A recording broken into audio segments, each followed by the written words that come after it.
নমস্কার বন্ধুরা, welcome back to my channel. শুরু করছি একটি ভিডিওর টাইটেল থাম্বনেল দেখে বুঝতেই পেরেছেন ভিডিওটা হতে চলেছে দেবলীনাকে নিয়ে। তো আজকের ভিডিওতে আমি অনেকগুলো দিক নিয়ে আলোচনা করব। মানে দেবলীনা এই যে ঘটনাটা আমরা দেখলাম, এই ঘটনাটার পরবর্তীকালেও অনেক জিনিস কিন্তু থেকে যায় এবং এই ঘটনাটা থেকে অনেক কিছু জিনিস কিন্তু পরিষ্কার হয়েছে। সব কিছু মিলেমিশেই আজকে আমার আলোচনা।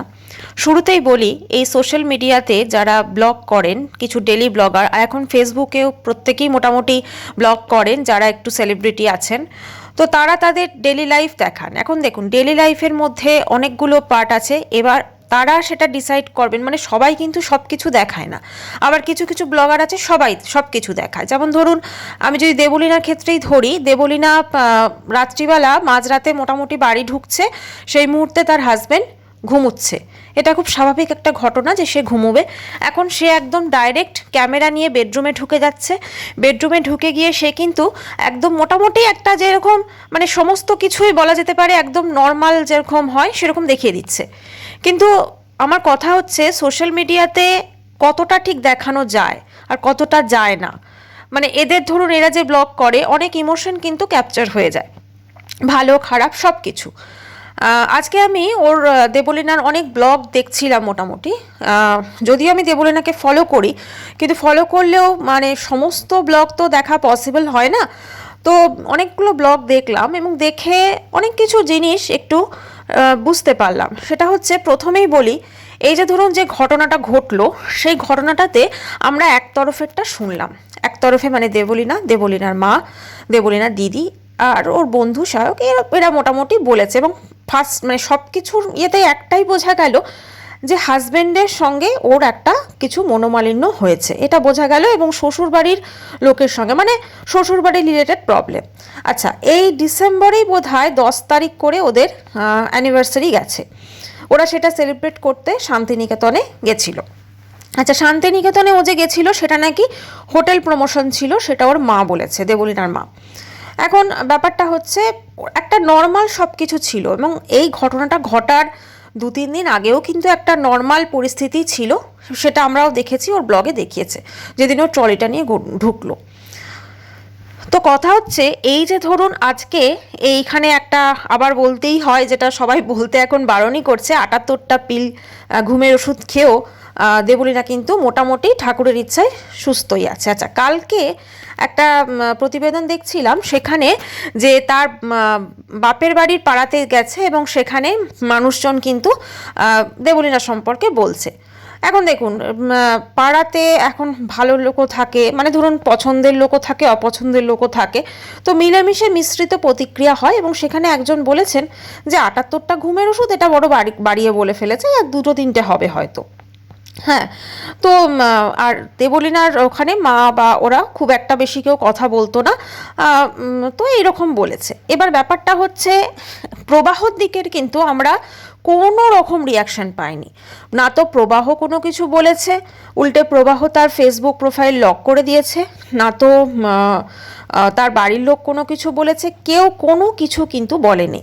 কিন্তু একটা জিনিস একটু দেখলে বোঝা যাবে যে এই যে টোটাল যেভাবে প্রবাহকে দায়ী করা হচ্ছিল, একদম ও দিদি তো বলেই ফেললো যে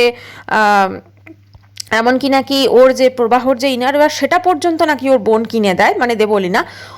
তো এত একটা মানে ক্লোজ কথাবার্তা, সেটাও দেবলীনা তার মানে বাড়িতে বলেছে, বাপের বাড়িতে। ঠিক আছে, মানে বোঝাই যাচ্ছে হাজব্যান্ড সম্পর্কে সমস্ত কিছু পুঙ্খানুপুঙ্খ আলোচনা, বা যেটাকে সমালোচনা বলে তথাকথিত ভাষায় পিএনপিসি বলে, সেটা কিন্তু সে তার বাপের বাড়িতে করতো। না হলে এই কথাগুলো কিন্তু জানার কিন্তু মানে কারোরই পক্ষে পসিবল নয়। তো কোথাও না কোথাও এই বিষয়গুলো হয়তো প্রবাহ হয়তো জানতে পেরেছিল, বা সেই জন্যই হয়তো ওর মায়ের সাথে মেলামেশা বা এই জিনিসগুলো হয়তো সে অপছন্দ করতো। এটা হয়তো বলছি, হতেও পারে মেবি। আজকে দেখবেন ফেসবুকে একটা খুব প্রতিবেদন খুব ঘুরছে, সেটা অনেকেই শেয়ার করেছে এবং অনেকের ওই কথাগুলো খুব যুক্তিযুক্ত মনে হয়েছে। তো সেই প্রতিবেদনটা আমি একটু আপনাদের পড়ে শোনাচ্ছি। এটি একটি সংগৃহীত প্রতিবেদন। খানিকটা এরকম ছিল যে, প্রবাহ, আজ তুমি প্রমাণ করে দিলে যে তুমি কত বড় মাপের মানুষ। নিজের বউয়ের মান সম্মানের কথা চিন্তা করে এখনো পর্যন্ত তুমি চুপ করে আছো। এটাই হয়তো একটা শিক্ষিত মানুষের পরিচয়।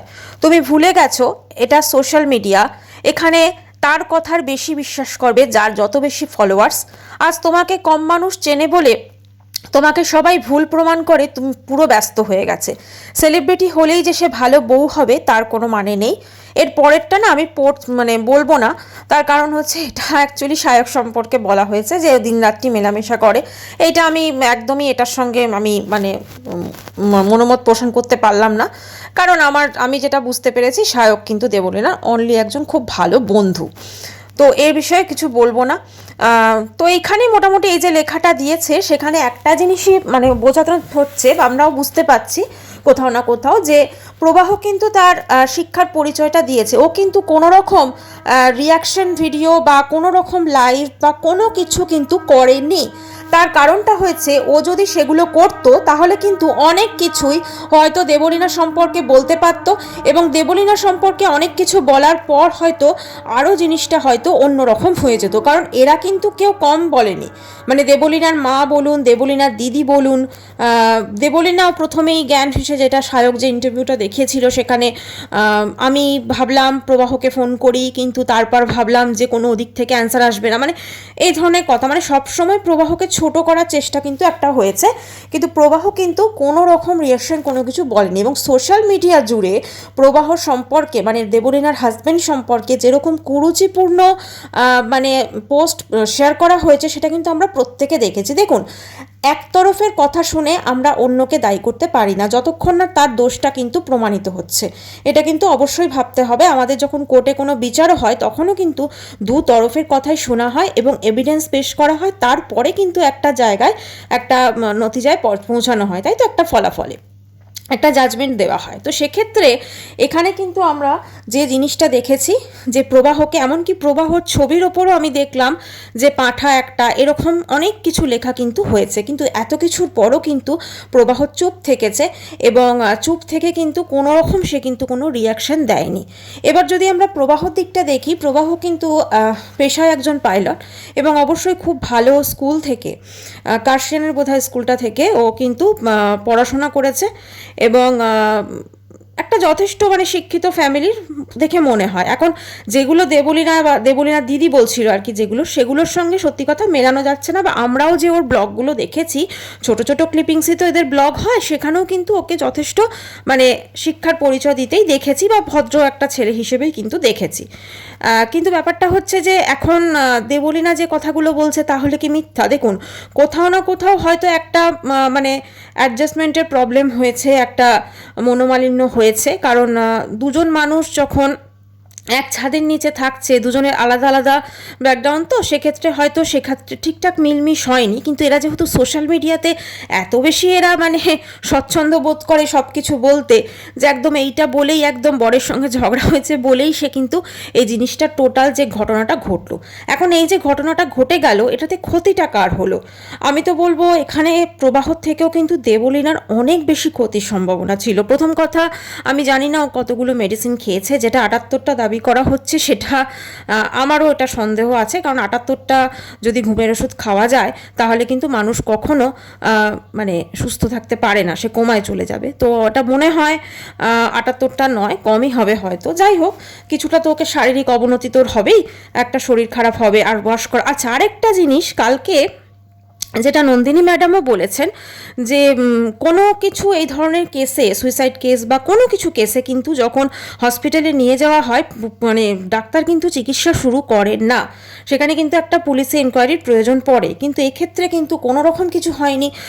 যেটা আমরা দেবলীনা দিদির কথাই শুনেছি যে সায়কের সঙ্গে কথা বলে তারপরে ওরা ওখান থেকে হসপিটালে নিয়ে যাওয়া হয় এবং সেখানে গিয়ে অবশ্যই সে যখন মেডিসিন খেয়েছে সেটাকে ওয়াশ করা হয়। তো সব কিছু হয় যেটা বলা হয়েছে আমাদেরকে। তো ব্যাপারটা হচ্ছে পুরো জিনিসটাই কিন্তু একটা অন্যরকম। এবং আরেকটা জিনিস আপনারা যদি দেখুন, পুরো ঘটনাটা ঘটেছে, ঠিক আছে, ও একটা লাইভ করলো, লাইভ করার পর কিন্তু ফার্স্ট হসপিটালে একটা শুয়ে আছে, সেই ছবিটা কিন্তু ওদের তরফ থেকেই আসে, ওর বন্ধুর তরফ থেকেই আসে। এবং জিনিসটা কিন্তু আমাদেরও খুব যেন জানানো হয় সোশ্যাল মিডিয়াতে। এখন সোশ্যাল মিডিয়াতে এটাকে কেন জানানো হলো? সোশ্যাল মিডিয়া তো কোনো কোর্ট নয়, বা সোশ্যাল মিডিয়া তো কোনো কিছু সলিউশন করতে পারবে না, তাই না? উল্টো উল্টো তো এটা আরও বাড়িয়ে দেবে। এবং তারপর থেকে প্রবাহকে যেভাবে গালিগালাজ বলুন বা যেভাবে মানে সোশ্যাল মিডিয়া জুড়ে করা হয়েছে, সেটা কিন্তু আমরা প্রত্যেকে দেখেছি। কোথাও না কোথাও তারও তো একটা ধরুন জব আছে, তারও তো একটা প্রেস্টিজ তো অবশ্যই আছে না। এবং তার তার থেকেও বড় কথা যে সে ধরুন আমরা ওর দেবলীনার ব্লগেই দেখছিলাম, সে কিছু একটা বোধহয় পরীক্ষার জন্য পড়ছে, ঠিক আছে, হয়তো ওদের কোনো জবেরই পরীক্ষা হবে, হয়তো প্রমোশনের কোনো, তো সেটার জন্য পড়াশোনা করছে। তো সব কিছু কিন্তু তারও হ্যাম্পার হয়েছে, কারণ কোথাও না কোথাও সে কোনো কিছু না বললেও তার মনেরও তো একটা এফেক্ট হবে।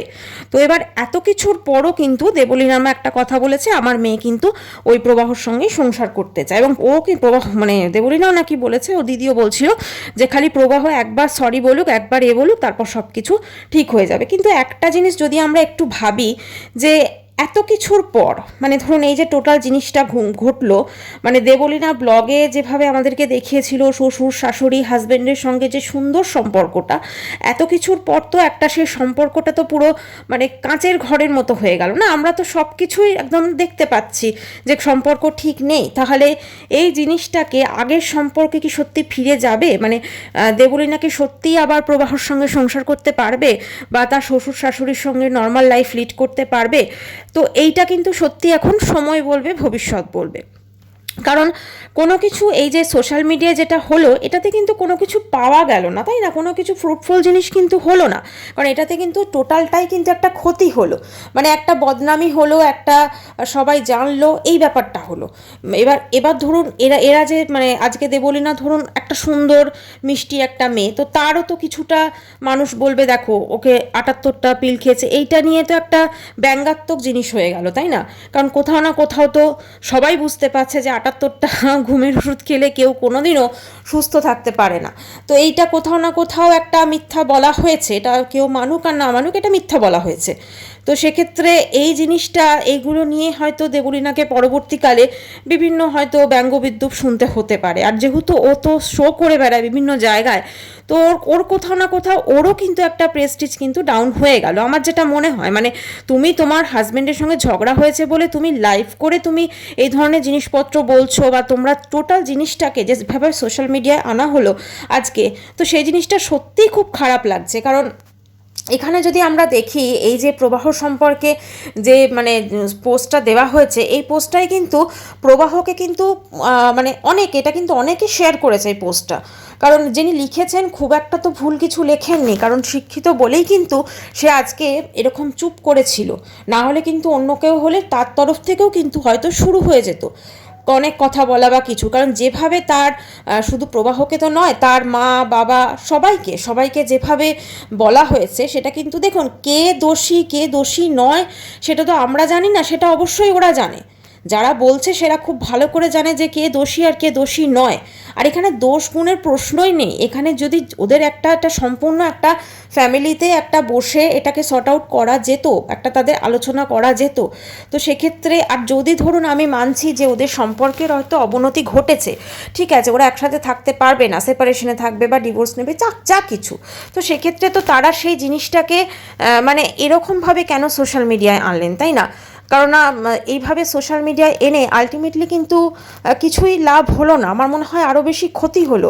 কারণ কোথাও না কোথাও দেবলীনা যে প্রবাহকে ভালোবাসে, সেটা তো আমরা অবশ্য ভালোবাসাটা কী করে বলি আবার, কারণ ভালোবাসার মধ্যেও তো সেখানে ধরুন কোথাও না কোথাও যেভাবে তাকে মানে বদনাম করা, তো সেটা আমরা প্রত্যেকেই দেখতে পেলাম। দেখুন এখানে সত্যি মিথ্যার ব্যাপার জানি না, কিন্তু একটা সময় যখন ব্লগ ওরা করতো তখন কিন্তু আমাদের একবারও মনে হয়নি যে যে জিনিসগুলো ওরা আজকে বলছে তার সঙ্গে সত্যি মেলানো যায়। আমাদের হ্যাঁ একটা দুটো যেমন দেবলীনা গিফট কিনে আনলো, পছন্দ হলো না, সেসব আমরা দেখেছি।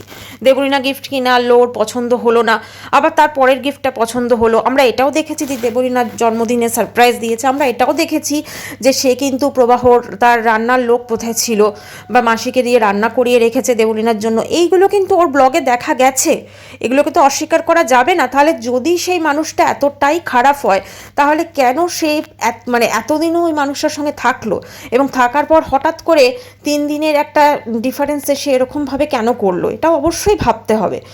আর এখানে ওর বারবার করে ওর মায়ের কথা উঠে আসছে যে ওর মাকে মানে মাকে বা হাজব্যান্ডকে চুজ ইউজ করতে হবে এরকম কোনো অপশান দিয়েছে। আমি জানি না এটার মধ্যে কতটা সত্যতা আছে, কারণ কেউ এরকম অপশান দিতে পারে না, আর কখনো দেওয়া উচিত নয়। এবার ওর মাকে ঘিরে কি কোনো প্রবলেমস হয়েছে? ওর মায়ের মানে কোনো কথাবার্তা কি ওর শ্বশুরবাড়ির লোকের খারাপ লেগেছে? কারণ আমরা কিন্তু এটাও দেখেছি দেবলীনার ব্লগে যে ওর মা কিন্তু শ্বশুরবাড়িতে যেত, মোটামুটি থাকতো, ওখানে মানে 1-2 দিন থেকেছে, এরকমও আমরা দেখেছি। আর চন্দননগরে একসাথে ওরা মা শাশুড়িকে নিয়ে দেবলীনা বেরিয়েছে, এমনকি মা শাশুড়িকে নিয়ে দেবলীনা বেড়াতেও গেছে। তাহলে এত সুন্দর তো সম্পর্ক না, এত সুন্দর সম্পর্কে কেন এই জিনিসটা বা এই পরিণতিটা এলো, এটাও কিন্তু অবশ্যই ভাবতে হবে। বিভিন্ন ধরনের পোস্ট সোশ্যাল মিডিয়াতে হয়েছে, সেখানে কেউ প্রবাহকে সাপোর্ট করেছে, কেউ অবভিয়াসলি দেবলীনাকে সাপোর্ট করেছে। দেবলীনার দেখুন একজন সেলিব্রিটি, তার ফ্যান ফলোয়ার অনেক বেশি, তো সেক্ষেত্রে দেখতে গেলে সবাই কিন্তু দেবলীনাকেই বেশিরভাগ মানুষ সাপোর্ট করবে। প্রবাহকে যেহেতু মানুষজন চেনে না, সেহেতু হয়তো কম সাপোর্ট করবে, বা চেনে না, বা ধরুন প্রবাহ তো সোশ্যাল মিডিয়ার কেউ নয়, সেজন্য হয়তো তাকে কম সাপোর্ট করবে। কিন্তু কোথাও না কোথাও জিনিসটার মধ্যে মানে বলে না দুধ কা দুধ পানি কা পানি, সেটা কিন্তু এখন মোটামুটি কিছুটা বোঝা গেছে। এদিকে দেবলীনার বন্ধুর দাদা মানে সায়কের দাদা কিন্তু সায়ককে কোনো রকম দেবলীনার বিষয়ে রিয়াকশন দেওয়া বা কোনো কিছু পোস্ট করা এগুলো করতে বারণ করেছে, এবং সায়ক সেটা শুনেছে এবং কোনো কিন্তু পোস্ট সে করেনি। তো কোথাও না কোথাও জিনিসটা নিয়ে ওরাও তো একটা মানে এই যে জিনিসটা ঘটলো, এটাকে সত্যি আমরা মানে দেবলীনাকে এতদিন দেখছি, ওর গান শুনি, ওর মাঝে মাঝে ব্লগ দেখি, এই জিনিসটা সত্যি আমরা ভাবিনি যে কোনো দিন মানে হবে বা হতে পারে, এটা আমরা সত্যি ভাবিনি। তো এখন ব্যাপারটা হচ্ছে দেবলীনাই এটা সময় বলবে যে ও কী করবে। তবে এত কিছুর পর প্রবাহর সঙ্গে কি দেবলীনা সংসার করতে পারবে? ঠিক আগের মতো যেরকম আমরা ব্লগ দেখতাম সেরকম কি আবার দুজনকে একসাথে দেখতে পারবো? হতে পারে, আমরা হয়তো আবার একসাথে দেখতে পারি, কিন্তু কথা হচ্ছে যে তাহলে এই জিনিসটার কি প্রয়োজন ছিল, তাই না? দেবলীনা যে ক্ষেত্রে বলছে যে প্রবাহ যদি একবার আসে, একবার যদি সরি বলে, তাহলে ও আবার ফিরে যাবে, তাহলে এই জিনিসটা তোমরা তো ভাই এমনিই করতে পারতে। সোশ্যাল মিডিয়াতে কেন এটা লোক হাসানো হলো, তাই না? আজকে এতগুলো মানুষ এটা দেখলো, কারণ একটা জিনিস তুমি একটা ইমোশন সোশ্যাল মিডিয়াতে তুমি যে পোস্ট করো, ওই মানুষটা একটা সেকেন্ডের মধ্যে কিন্তু প্রচুর মানুষ কিন্তু সমস্ত কিছু জেনে যায়। তো সেক্ষেত্রে মানুষের মনের মধ্যে একবার যে চিত্রটা হয়ে গেল, সেই চিত্রটা থেকে বেরোনো সত্যিই খুব ডিফিকাল্ট। এবং এখানে ক্ষতি কিন্তু দেবলীনার যেমন হলো, প্রবাহরও হলো, কিন্তু প্রবাহ কিন্তু এক্ষেত্রে পুরো চুপ থেকেছে, চুপ থেকে বুঝিয়ে দিয়েছে অনেক কিছু।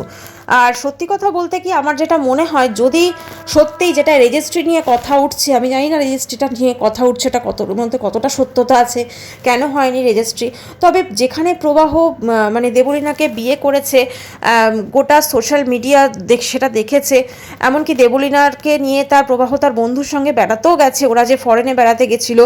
তারপরে আমরা দেখেছি যে চন্দননগরে ওর শ্বশুরবাড়িতে মানে দেবলীনার শ্বশুরবাড়িতেও গেছে, সেখানে সব আত্মীয় স্বজন মানে মানে ছিল, সেখানে বিয়ে হয়েছে, সমস্ত রিসেপশন হয়েছে। তাহলে সেখানে রেজিস্ট্রি করতে কেন বাঁধা ছিল, এই জিনিসটা কিন্তু সত্যি একটা রহস্য কিন্তু অবশ্যই দাঁড়া বাঁধছে।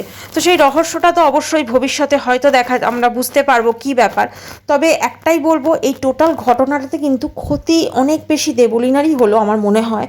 কারণ এই জিনিসটাকে যদি সোশ্যাল মিডিয়াতে না আনা হতো, তাহলে হয়তো মানুষ এতটা জানতেও পারতো না, আর জানার কোনো প্রয়োজনও ছিল না। কারণ সত্যি কি মানুষজনের জানার খুব প্রয়োজন আছে যে ওদের মধ্যে কি বনিবনা হচ্ছে কি হচ্ছে না? তো একটাই বলবো, এগুলো সত্যি না আনলেই পারতো। আর এখন সোশ্যাল মিডিয়াটা না মানে একটা অন্যরকম জায়গায় চলে গেছে। এখানে মানুষজন বিভিন্ন সামান্য ঘটনাকে নিয়ে প্রচুর ট্রোল করে। এই যে এখন 78টা ঘুমের ওষুধ, এটাকে নিয়ে প্রচুর ট্রোলিং হচ্ছে, প্রচুর মানুষ প্রচুর কথা বলছে। তো সেক্ষেত্রে অনেকে বলছে ওষুধে ভেজাল, অনেকে বলছে যে কি করে আছে, তো এরকম প্রচুর প্রচুর কথা হচ্ছে। তো সেক্ষেত্রে এই কথাগুলো আজকে ওর দিদি যেমন বলছিল যে সোশ্যাল মিডিয়াতে নোংরামি হচ্ছে এইগুলোকে নিয়ে, তো সোশ্যাল মিডিয়াতে ওরাই তো এই জিনিসগুলো এনেছে, তাই না? ওরা যদি এই জিনিসগুলোকে না আনতো, তাহলে মানুষজন কিন্তু নোংরামি করার সুযোগটা পেতো না, এটাই হচ্ছে মেন কথা। আর সোশ্যাল মিডিয়াকে কেন জানানো? সোশ্যাল মিডিয়া কি কোনো উপকার করবে? কোনো কি সব কিছু ঠিক করে দেবে? তা তো নয়। আর যদি সত্যিই কোনো প্রবলেম ছিল, সত্যিই যদি প্রবাহর বিরুদ্ধে অনেক অভিযোগ ছিল, তাহলে সেটা তো নিয়ে প্রশাসনের দ্বার দ্বারস্থ হলেই হতো। আজকে ওর দিদি বলছে যে চন্দননগরে গেছিলো, কিন্তু সেখানে ওর দিদির নাকি মনে হচ্ছে যে ওর শ্বশুরবাড়ির লোকজন সেখানে প্রশাসনকে টাকা পয়সা দিচ্ছে বা এরকম কিছু ওর মনে হয়েছে। তাহলে যদি সেটা হয় তাহলে কলকাতাতে ওর তো দেখলাম যে অনেক বিধায়ক ওদের দেবলীনাকে দেখতে এসেছিলেন, একজনই এসেছিলেন যদিও, তো সে তার সাহায্য নিতে পারে, তার সাহায্য নিয়ে সে তার হাজব্যান্ডের বিরুদ্ধে কেস কাবারি যা কিছু করার করতে পারে। কিন্তু এই টোটাল জিনিসটাই না একটা অন্যরকম পর্যায়ে চলে গেল আজকে। মানে হয়তো ভেবেছিল অন্যরকম হবে, এখন অন্যদিকে চলে গেল। এখন ম্যাক্সিমাম মানুষ কিন্তু বুঝতে পেরে গেছে যে এই জিনিসটার মধ্যে কোথাও একটা অন্যরকম কিছু আছে, অন্যরকম গল্প আছে। আর স্ট্রাগল প্রত্যেকটা মানুষেরই জীবনে থাকে কম বেশি, হয়তো দেবলীনার স্ট্রাগলটা একটু বেশি। ও যখন ও স্ট্রাগলটার কথা বলেছিল, ও এটাও বলেছিল কিন্তু যে ওরা নাকি বিষ খেয়েছে, মানে ছোটোবেলায় নাকি মা বলেছে বিষে, মানে এইরকম ধরনের কথাবার্তা কিন্তু বলেছে। তো সেটার সঙ্গে রিলেটেড করতে গিয়ে কি এরকম কিছু একটা ব্যাপার হয়েছিল, মানে টোটাল ঘটনাটা না সম্পূর্ণ অন্য টাইপের। এখানে কি কেন করা হলো, কী জন্যে করা হলো, এটার মানে মোটিভটা কি, কেন এটাই হলো, সত্যি এটা কেউ বুঝতে পারলো না। মানে এটার তো কিছু তো একটা কারণ থাকবে। আজকে একদিকে যদি তুমি তোমার হাজব্যান্ডকে মানে বলছো যে তাকে আমি একবার যদি সরি বলে আমি সেখানে চলে যাব, আবার তুমি তোমার হাজব্যান্ড এবং তার শ্বশুরবাড়ির লোককে তুমি একটা লাইভ করে সেখানে তুমি বিভিন্ন রকম কথা বললে এবং তারপরে তুমি একটা চরম মানে একটা অন্যরকম পদক্ষেপ নিলে। তো কেন, সেটা কিসের জন্য, এটা মানুষজন সত্যি বুঝতে পারছে না। যদি মনের মধ্যে এতটাই ভালোবাসা থাকে তাহলে সেই ভালোবাসাটা এরকমভাবে কেন হঠাৎ করে একটা মোমেন্টে হয়ে গেল। এবং সবথেকে আমার অদ্ভুত লাগলো যে লাইফটা হয়েছে, ওরা লাইফটা তো ওর যেটা দিদিও বলছিল দেখেছে, ওর মা ওরা সবাই দেখেছে। তো তারপরে একটা মেয়ে বসে বসে এরকমভাবে এতগুলো ঘুমের ওষুধ খেলো আর বাকি লোক বুঝতে পারলো না, সত্যি সেখানে কিন্তু মানে অনেকটা সন্দেহ মানুষের মনে কিন্তু বেঁধেছে। আর একটা কথা, এখানে ওরা যে সাক্ষাৎকার দিচ্ছিল মানে ক্রমশ ইন্টারভিউ দিয়ে যাচ্ছে একের পর এক, সেখানে কিন্তু কথাবার্তা কিন্তু একটার সঙ্গে একটা অনেক ক্ষেত্রে কিন্তু মেলেনি, একটা কিন্তু অসংলগ্ন কথাবার্তা কিন্তু ছিল। তো সব কিছুর ব্যাপারটা কিন্তু বোঝা গেল না। আর বারবার করে একটা কথা বলা হচ্ছিল যে ওর মা নাকি দেখতে খারাপ, এটা নাকি সোশ্যাল মিডিয়াতে অনেকে বলেছে। হ্যাঁ, একটা ব্লগে দেবলীনা এই কথাগুলো বলছিল, একটা ব্লগ বা একটা পোস্ট করেছিল যে ওর মা নাকি দেখতে খারাপ ইয়েতে। হ্যাঁ, সোশ্যাল মিডিয়াতে তো অনেক মানুষ অনেক কথাই বলবে, কিন্তু তার মানে তো সেই কথাগুলো যে ও শ্বশুরবাড়ির তরফ থেকে বলছে সেটার তো কোনো প্রমাণ নেই, তাই না? আর ওর মাকে দেখেই তো ওর যখন বিয়ে হয়েছিল অবশ্যই ওর মাকে নিশ্চয়ই দেখেছিল, তাহলে মাকে দেখেই তো বিয়ে হয়েছিল। তাহলে এখন মা হঠাৎ করে দেখতে খারাপ হয়ে গেল বা মায়ের এরকম মানে মাকে পছন্দ করছে না, এর পেছনে আসল কারণটা কি? আমার মনে হয় সেটাকে আগে খুঁজে বার করা এবং সেটাকে বার করে সেটাকে সর্ট আউট করা। আদারওয়াইজ এইভাবে একে অপরের ওপর কাদা ছোড়াছুড়ি, যদিও প্রবাহ কিন্তু কোনো রকম কাদা এদের দিকে ছোড়েনি সোশ্যাল মিডিয়াতে ওপেনলি। অনেকে বলছে চুপ থাকা সম্মতির লক্ষণ, ও চুপ আছে মানে ও নিশ্চয়ই দোষ করেছে। এখন দোষটা অ্যাকচুয়ালি কি সেটাই তো বুঝতে পারলাম না। মানে দেবলীনাকে কি প্রচণ্ড, যেটা ওর মা বলছিল, ওকে প্রচণ্ড নাকি শারীরিক মানসিক নির্যাতন করা হয়েছে। চলো, মানসিক নির্যাতনের তো কোনো দাগ থাকে না, কিন্তু শারীরিক নির্যাতন করার পরও ও মানে যেটা ব্লগিংগুলো যেগুলো করে গেল একদম সুন্দরভাবে একটা নর্মালভাবে ব্লগিং করে গেল, সেটাই অবাক লাগছে। এবং ও হাজব্যান্ডও বিভিন্নভাবে ওকে সারপ্রাইজ দিয়েছে, যেটা ওর ব্লগেই আছে, ও দিয়েছে ওর হাজব্যান্ডকে সারপ্রাইজ।